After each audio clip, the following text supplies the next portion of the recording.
Aloha and welcome to the Outrigger Waikiki, where we're back with another Surfers in Residence. My name is Marco and I'll be your host today in for Tammy Moniz.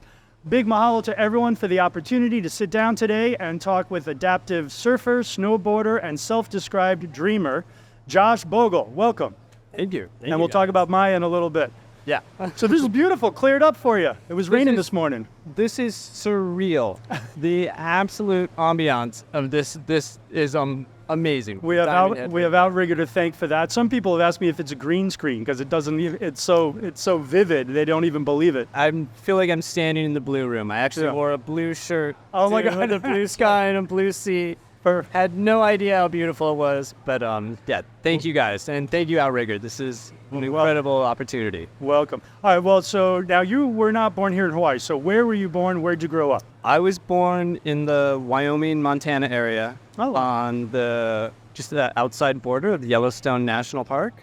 Cool, very beautiful. Yeah, I grew up right at the doorstep to some really wild nature. Mm-hmm. With buffalo and bear and heavy winters and lots of snowfall. Hey, what were your interests? What were you doing back home?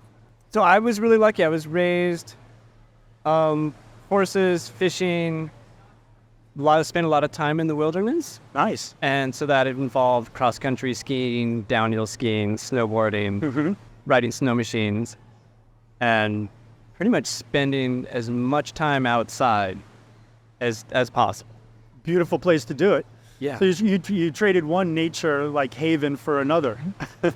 My family history, my dad's part Lakota Sioux. Oh, wow. And my dad, my grandpa grew up in Southern California. So my dad was raised in Southern California. So both my grandfather and my dad have deep surfing roots. Oh, okay. I think the first surfboard that my grandfather carved was in the late 30s, early 40s. Oh, wow. It's a 20-foot birch prone board. Huh. And he would paddle from Huntington to Catalina Island. Oh, my God. On a prone board. That he carved himself. Yeah, so I had the love of surfing in my family. Mm-hmm. But my dad decided to connect with his Lakota Sioux roots. Sure. So I was born and raised in Wyoming. Okay. Yeah. Cool. And so what brought you to Hawaii? My family, I came when I was a kid. Oh, okay. First time I came to Oahu, I was 11 years old. Mm-hmm. And got to experience surfing here out of canoes. Right on. And it's amazing how many people started right here on this beach. Yeah. With the outrigger canoes and paddling way out there, I'm so amazed that my mom allowed me to experience that level of leaving the shore. Yeah. And I got to be out there where the canoes were catching these giant waves. Mm-hmm. And it was just such a surreal moment, my first time surfing and being in the water in Hawaii. Wow. So then obviously you had a series of horrific accidents that led you to the state that you had to recover from. Yeah, a moment happened in my life in my early 20s. I was trying to climb some of the biggest mountains with a snowboard on my back. Mm-hmm. And was trying to compete at the top level for big mountain free riding. Okay. So I did, in the course of jumping cliffs and couloirs, injured my back. A year later, I shattered my shoulder. And a couple of years after that was in a small avalanche and pinched a nerve in my neck. God. And so I had, doing the sport I loved, I was tearing my body apart. Right. And unfortunately, it ended up, those injuries weren't the thing that caused my amputations. Mm-hmm. I was being treated with taking pain medication the whole time. Mm-hmm. And after 5 years of taking chronic pain meds, turns out bodies just aren't designed to be taking that chemical for that period of time. Right. And it got into my heart and spread to my liver and kidneys. And so it's just a strep bacteria from a bad tooth that had gotten into my heart, liver, and kidneys. And I ended up in a coma. And I was in a coma for 10 days, and it was lack of oxygen to my extremities. Lack of circulation. Yeah. So it's just a horrible story, but luckily your have such an inspiring mindset that we've got a lot of good stuff to cover here, which is the good part. So Yeah. okay, so Yeah. so No, and you suffered these wake her up horrible for the good losses. stuff, like, Yeah. Now 'cause- you were telling me a really interesting story with Maya, Yeah. the dog. So you had this horrific chain of events, and tell us how Maya came into your life. I got Maya when she was a puppy Mm-hmm. in Hana from a roadside fruit stand a year before my life completely fell apart. Oh, before. Okay. And before I ended up in a coma and as a result of the coma, I did have to have a couple of open heart surgeries. All right. And so this 2-year-old puppy, incredible gift of unconditional love that had come into my life, Uh-huh. she could detect the SVT heart attacks That's that just were amazing. starting to happen. So she wasn't trained for it, Right. but had become so attuned to my breathing And so connected to you. and connected to me that the cardiologist said, this is unreal. We're going to certify her as a service dog, and she could be in the cardiac wards and ICUs and after all the surgeries. Right. So this little homie is not only saving my life, but when we found our way back to the ocean and got independence, where I was a dishwasher and an Uber driver, and that was how I made enough money to support the dream of becoming an adaptive surfer. We've now been on this journey and so lucky and blessed to live in Hawaii and grow as humans. And so now where were you? So when you did these surgeries, was this back on the mainland or was this here in Hawaii? I was in my coma in Maui Memorial, Okay, this was here. and I needed to, with the liver, kidney, heart failure, amputations, go to a higher level of care. So I went to Denver, Okay. and I was in the mainland for a few years before I moved back to Hawaii. And so what drew you back into the water? Elementally, something was off in my life. It wasn't just that I had lost my limbs or that I'd gone through this getting clean from pain meds, Right. but I was starting this journey to get healthy and be a healthier person and do yoga. It was kind of like a turtle moment. I took the legs off, laying on the beach and just feeling at peace on the shore, wanted to crawl into the ocean. A turtle. And so I literally was just surfing shore break Uh-huh. and sitting and watching guys surf. Body surfing at this Yeah, point. Right. and that's okay. when I met Access Surf. Okay, So they here's the run a connection. program here in Oahu, but also on neighbor islands to introduce adaptive surf and water sports Sure. to people.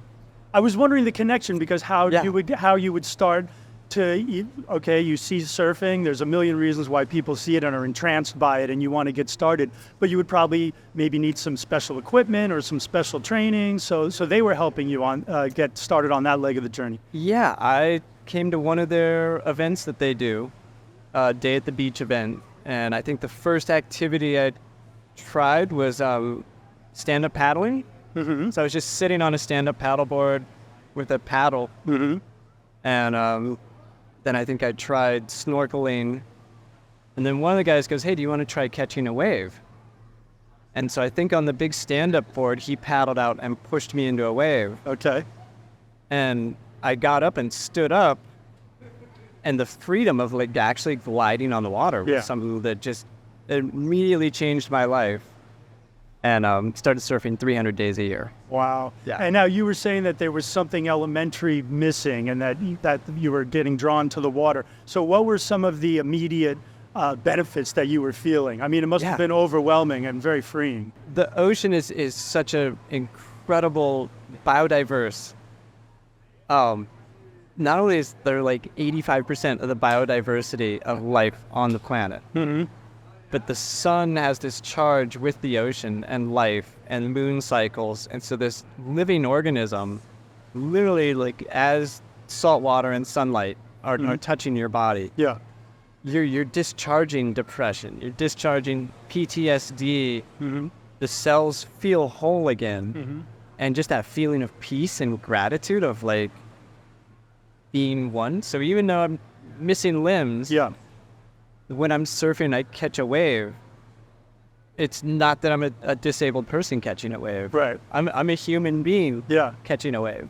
It's interesting because it's very spiritual, but also there's some science there. I know you get grounded, like electricity, you get grounded when you're walking in sand or in water. So there is some science behind all the beauty and the nature in there. With Access Surf, so there must have been, so there was some special equipment, but I've seen you surfing with or without prosthetics. So what are some of the pros and cons, and which do you prefer and why? I actually love both. Okay. I love the challenge of both. I learned how to surf without my legs. So surfing on my knees, which each prosthetic leg weighs about 5 pounds or more. Okay. So not having that extra weight in the water. That's true, right. There was a freedom with surfing. And then that also gave me a goal down the road to be able to learn to surf on prosthetic legs and stand up. Now, I did a little research on prosthetics. So the first one is over 3,000 years old. Are you familiar with what the first one is? No. Okay, so it's called the Cairo toe.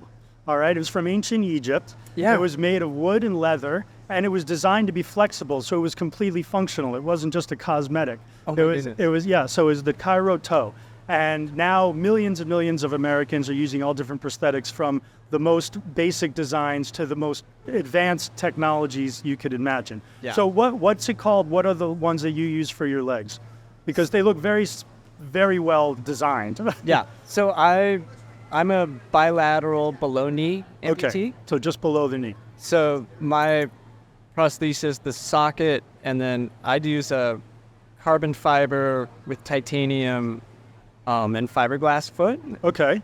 And so that can go in all mud, salt water, any element, and be washed off, and I can then get in the car and drive with it. Just amazing. But there's guys who are running track and field on these carbon fiber cheetah legs. I've seen it. It's amazing. It's unbelievable. It's the amazing. Technology. So do you have different ones for different tasks? I do. I have legs that I got made a little over a year ago that are specifically for land activities. Okay, land. Gym, Yeah. running, driving, dancing, just no beach and no salt water. Gotcha. Oh yeah, the salt water, right. Okay. And I love those. But for the most part, I'm wearing legs that I can take in the sand and get wet. More of an all-around piece of equipment. I mean, they've even gone as far with prosthetics to where they have hydraulic feet, where it has like a little hydraulic suspension give. Yeah, I saw some with motors, computer chips. Yeah, some have computer and of course chips. they're working with all sorts of different motorized ones with sensitivity and skin likenesses and things like that as well. It's an amazing mix of technology and I would say like artistic design, really. Yeah. Really inspired. It's funny, when I lost my limbs, my core identity had identified myself as a snowboarder. And so I was trying to achieve those levels of dreams to be snowboarding the biggest peaks. Yes. And at that These were athletic aspirations. Yeah. And the gift that I call it the kiss of aloha. And it's something that I feel every surfer experiences. So aloha has that beautiful meaning where it's hello, I love you, and it can even mean goodbye. I think surfers experience the kiss of aloha.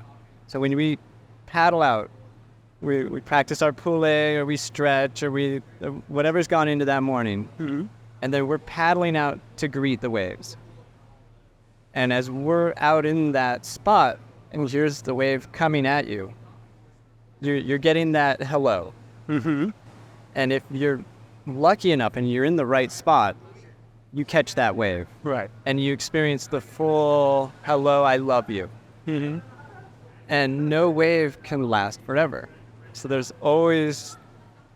that moment of like, hello, I love you, and goodbye. Right. And every surfer experiences it. I never thought every of it quite time we that catch way. the waves. So that kiss of aloha moment. Yeah, and it's like an endless meeting of each one's like a new person or spirit or entity that is a little different and has its own terms to meet it on. Yeah. Fully. Yeah, it was described when I first started learning, and I was asking about surfing, and they said, don't even worry about surfing right now. Surfing's the reward for a hell of a lot of paddling. Oh, yeah. I was like, Yeah. man, I learned really quickly how true that was. Yeah. The work involved there. So this is such a unique way for the service dog, because we had James and Church. Do you know James and Yeah. Church? So I know them. They might be fierce competitors. I don't know. With Maya, Church I competes think with they're Maya. in a different division because they do large dogs and small dogs. Yeah, Church is So about 70 pounds. Church is be in the big dog category. Yeah. So that's going to be quite different. So like Church has to have special equipment because he's like 70 pounds of muscle and is going to sink like a stone. So can Yeah. Maya surf on a regular board, or do you need different anything special equipment for Maya? I mean, she loves a cork top board Okay. because some of the foam top boards are a little slippery. Okay. Oh, that makes But sense. Cork is a really great traction pad for Mhm. dogs with their claws. And so we can get pretty vertical going up the face of a wave or down a wave, Right. and she doesn't slip. Right. Okay. So I noticed when her confidence is we're able to catch the waves, hmm and if I can get her into the wave and finish the whole wave without wrecking, Right. super excited. Yeah. Loves it, loves being in the water. Yes, that was my next question. So when did you? So did she always like the water? She's not a fan of wiping out. Okay. Well, who is? that is the. If I can keep our sessions to where we don't wipe out, Right. or 1 or 2 wipeouts, Right. that's like max. Okay. Does she have to wear a vest, or she swims on her own? I do the vest now with her. Okay. Yeah, Yeah, because Church has to. He's too big, I guess. yeah. It actually helps. I've gone down on some pretty big waves with her, and I've been able to find her underwater. Oh, And so then I'm trying to, as I'm coming up with the vest, yeah. just get her to the surface. Right. Right. And so in doing so, I lose my like treading water with my arm. Yeah. Yeah. But once I can put her on the surface, Mm-hmm. the life vest keeps her on the surface, and then I can swim me up. Then you can worry about yourself. Yeah. Maya But I first. just know, like, finding her underwater, Right. just pushing that dog and life vest up. So she didn't. It sounds like she wasn't thrilled about the water at first. How did it first? How did you start to get her accustomed to it and onto a board? She just wanted to be with me. Oh, gotcha. So Okay. I was spending so much time She didn't want to get left out. that she was on the beach, like, hey, Right. yeah, let me come be out in the water with you. Very cool. Okay. And so does she surf by herself or only with you? Only with me. Okay. Yeah. Because I think Church does. Well, they're doing lessons. Church is teaching people how to surf. I mean, that's Yeah. what he was saying. Which is pretty cool. Yeah, but no, she's in love with you, so she's not sharing. Yeah. No, if I put her on a surfboard and push, and she catches the wave and rides it to shore, Yeah. then she's gonna jump off the board and hang out on shore. Right. Yeah. Okay. And now, how does she react to sea life when there's like turtles or anything in the neighborhood? You know, I feel really grateful that I think it's just in her spirit, being born in Maui and living in Hawaii. Mm-hmm. She has whether it's the giant seals or turtles, Mm-hmm. immediately like she can smell them and notice that they're there, but she's not going up and trying to like approach them and sniff them, and That's good. she just kind of gives them their space. There we go. Very respectful. Very nice. And I always wonder with service animals, because of the degree of training and the degree of responsibility that they seem to be aware that they carry. How does she interact with other dogs? Is she playful or standoffish? She's really, really incredible with other dogs. Mm-hmm. She does get a little territorial. Okay. Some of my buddies that are missing limbs or in wheelchairs will leave our gear on the beach. Mm-hmm. And so I'll tie her to my legs that are buried in the sand. Okay. And she gets a little territorial. She doesn't like other dogs and stuff kind of messing with our gear. Yeah, she's protecting of. But not in like a vicious way, but Yeah. she's just kind of like, nope, this is protected gear. That's amazing. And now the skill that she has, as far as she was detecting the rhythms of your heart, is that a common thing at all? Because I know that they've used dogs to detect cancers and Yep. COVID and things like that, but I've never heard of that. That sounds like an amazing addition. It's amazing how a dog can become really attuned to your rhythms. Mm-hmm. And so when my heart rate would go up to 180, 200, 220, and be having this SVT heart attack, Mm-hmm. she could detect it.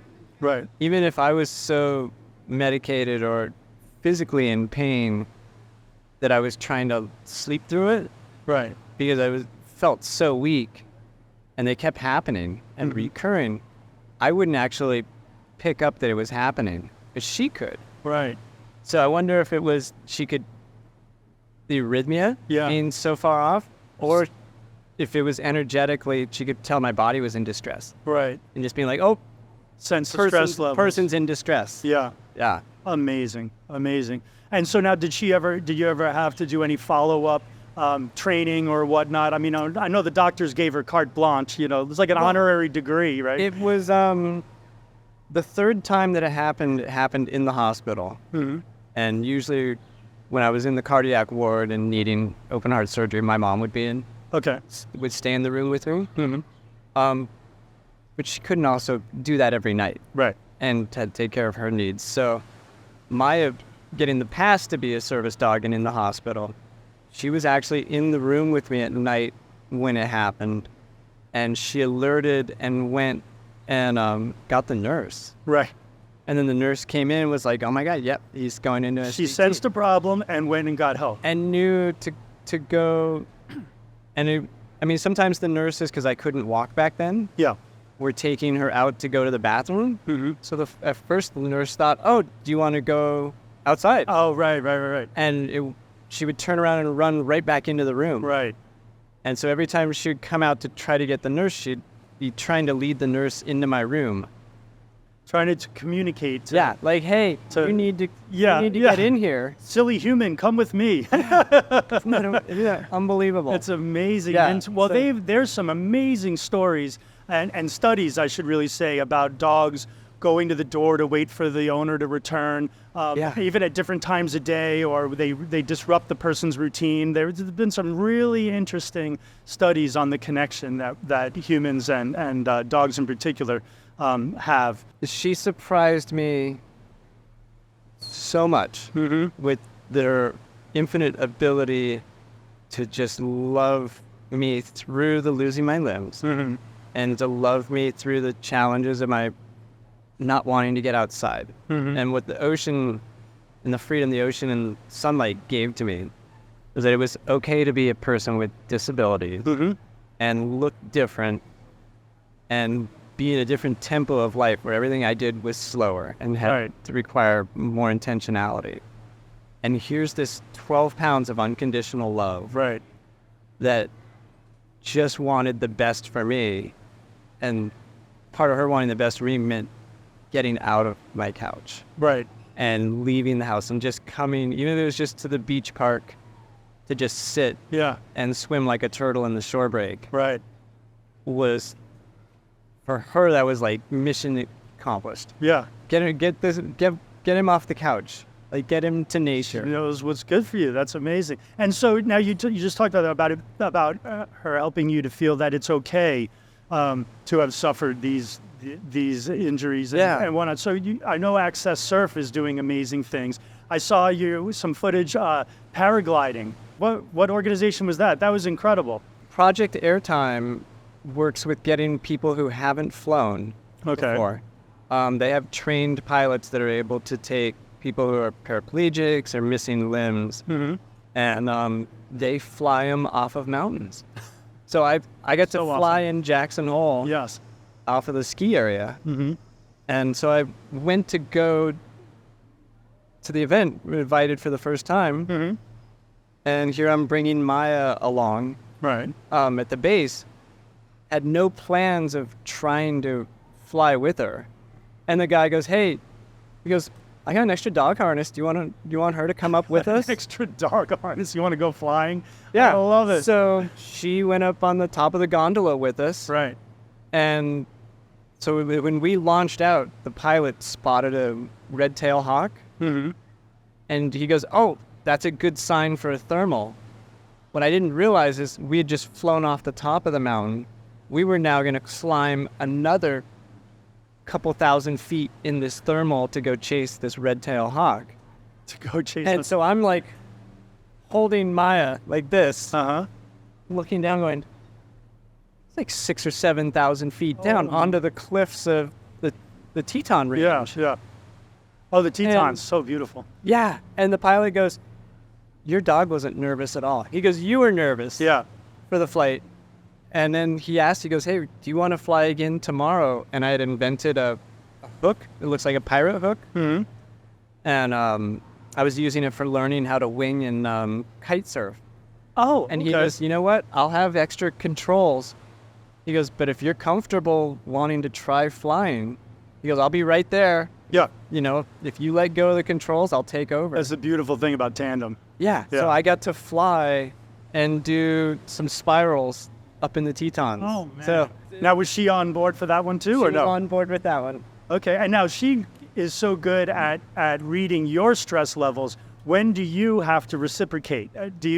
What stresses her out? I think me driving in 5-lane freeway traffic. That stresses everybody out. She just fully. She's very reasonable. Pause on the dash, Pause and on she's watching my mirrors for me. She's like, "There's Oh a car on my the right. goodness. Car on the right." No, just. But yeah, that does put her on like notice. So the car, Yeah, just like being in traffic right, and having like cars moving on all sides. right. Oh yeah, she goes on to paying fully attention. Interesting. Yeah, I don't trust other drivers either. I think she's very aware. I know, like especially if they knew that the guy driving that car with the handicap placard Oh, my God. had no hands and no legs. that. Maybe no-handed, no-legged maybe they finally driver. be a little more They're courteous. like, "Oh and my not God, cut yeah, you let the off." dog drive." Yeah, that's right. Does the dog have all of its parts? Yeah, that's awesome. Yeah. So what are some other organizations that you've been working with? Because I saw Yeah. so snowboarding, paragliding, surfing, of course. High Fives Foundation, they have programs that work in fishing, skiing, snowboarding, mountain biking, off-road, ATVs, Oh wow. Okay. and surf, all for people who are have spinal cord injuries or Right. missing limbs. Okay.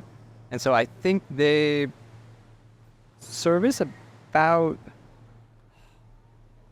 I want to say they have like 400 people on their team, Mhm. whether they're ambassadors or athletes. Oh wow. But I think their outreach is somewhere upwards of like 70,000 people. a Wow. year that they're able to That's awesome. help get involved with programs. So these programs are all over the United States. Mm-hmm. And so similar to Access Surf, they support whether you're just doing an activity for sport Mm-hmm. or if you want to pursue a competitive track or like Paralympic, Right. wherever you want to be goal-oriented and working on a pro tour Mhm. and trying to make your country's teams. Well, that was going to be my next question because there's a couple elements that have to fall into place. There's there's the gear, and you have the right gear, Yep. and the headspace, which we'll talk about in a little bit, because you have an inspiring, just absolutely inspiring mindset. And then there's the community, So how do you rate us as a nation? Like, how accessible are most cities?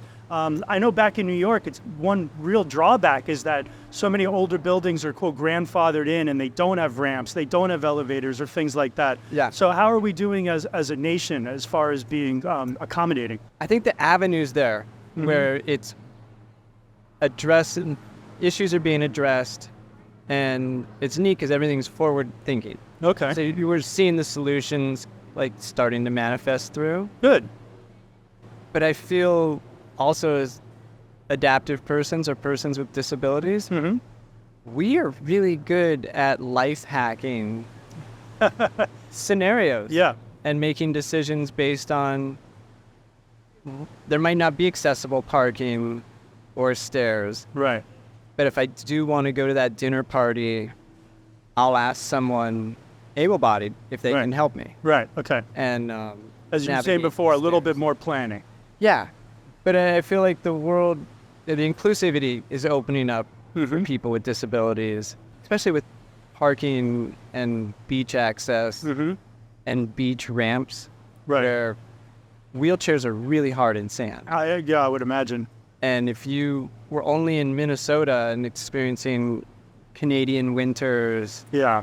and your dream has always been to come to Hawaii, I feel like there's a pretty good inclusivity with the resorts and the beaches and even like at access surf Yeah. activities, where if your dream has been to come to the ocean, experience snorkeling, experience touching this miracle blue water, and you might have watched the Waterman, the history of Duke, and Such a great movie. the legacy of the Beach Boys and Diamond Head, you will be able to come here and experience it. And there's a real inclusivity of the community that people that are already here and disabled are putting out on social media what they're able to do. Mm-hmm. And people write me all the time, and I know other people reach out to other guys and just say, I'm coming with my family. Can you recommend a surf instructor? Sure. Or some place to stay? Right. And there's some really amazing, like right here, the Outrigger Hotel. Mm-hmm. You can stay right on the beach. There's a plethora of activities. Yeah. But you become part of the Outrigger Ohana. Mm-hmm. Because not only is the history and the tradition and stories just of what's happened here is here, but I mean, look at this magical place. So it's is amazing, like- and it's great to hear that it's as welcoming and inclusive as you're describing. Because I would hope and think that Hawaii would be, just from the nature of the culture, from the meaning of the words, and also the environment, the weather, it's more agreeable. You don't have harsh Chicago winters and things like that. So it's good to hear that you're feeling that, Yeah. and that others are too. I mean, I did travel to Bali with a surfboard bag and a backpack, and was going for 10 or 11 days to a pro adaptive contest Mm-hmm. in Canggu, and that one pushed on what a person with disabilities is physically capable of doing. Now, you mean the size of the waves, or the other? I mean, the size of the waves, but the being able to hold on to your surfboard Mhm. while holding on to the moped driver Oh, gotcha. to Oh. get, because there really is only like Yeah. tuk-tuks and like there isn't Right. really taxis that So you can mean all fit the a surfboard. the rest of the environment? So the guy pulls up and he's like, well, yeah, can you hold the board and hold on to me? Yeah. And they put a helmet on you, and then you're like, oh my gosh, is this? But that really is the only modes of transportation. Right. Okay. And so I quickly learned, I was like, okay, that's about the limit Yeah. Yeah. of what I can do with a backpack and a surfboard. Well, you seem to be very comfortable with pushing the limits. Well, seriously, I mean, and tell us about the farm and little houses. So Totally different. I'm totally switching it up there for you. I'm lucky to live on a small piece of land. Mm-hmm. But I've been learning permaculture and learning how to grow food. Nature has a neat symbiosis. Bees are great pollinators. Mm-hmm. We want the pollinators around the papaya plants and mango trees. That's who's carrying the pollen. Right. And we need that for the fruits to be able to grow fruit on the tree. Sure. And things grow in concert together. So you can plant, instead of just monocrop farming of just the same crop, just row after row. Right. You can be growing 20 different crops on a small piece of land Mm-hmm. and producing tens of thousands of pounds of food Mhm. a year. So I've been really lucky to work on a farm that not only does education tours, Oh, wow. but I got to learn how to plant and grow. Mm-hmm. And when the fires happened, Yes. part of the farm burned. It was on the edge of Lahaina where the fire line did stop. Okay. So a part of the farm had burned. The owner of the farm decided he was going to just take his land and start building tiny homes to just give to people. And so these homes can be built on trailers. Mm-hmm. And so Maya and I, we work for an organization, Love the Sea, that does big coastline cleanups. They immediately jumped into action with their boats and trailers. Incredible. And we were just trying to get supplies to the Lahaina area via boat and waterways. Right. And the realization hit that we needed in Maui, there was a critical need for small, tiny homes, community showers, because all of these displaced residents taking showers and doing laundry was overloading septics. Right. Gotcha. But creating a propane heated shower where the water just was discharged right onto the people's yard Right. and not going in the septic. So in the first couple weeks, the realization of this is going to be a multi-year rebuild, Yeah. that some of these people and families, they need to have that hope of, here's my home. Yeah. And it can be moved and put on a trailer. And so we're really fortunate with different builders from different islands. They started the Dahui builders group.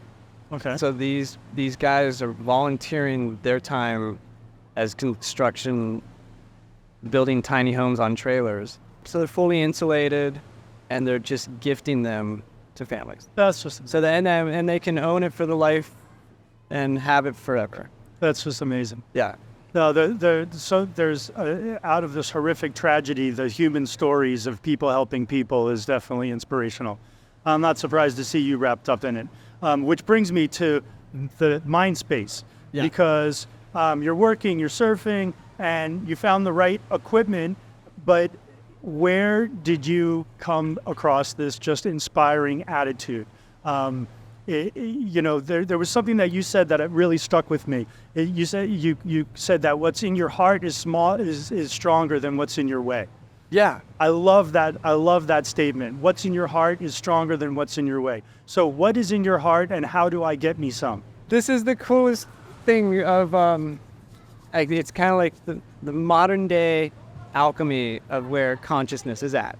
Okay. Like the 60s happened, we had the anti-war, the protests, incredible music came out of it, 70s, 80s. Then the 90s was kind of like the MTV, VH1 explosion.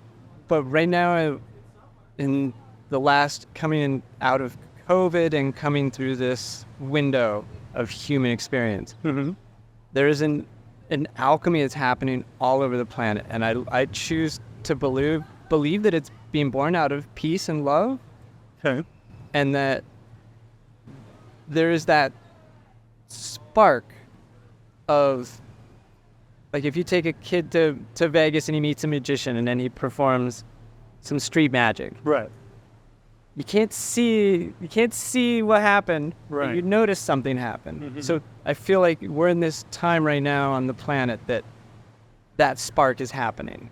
So you're feeling this like a... And so every person has what that spark might manifest through in them. Okay. It could be someone who wants to be a songwriter, picking up a guitar and learning and then putting their voice down and going to an open mic.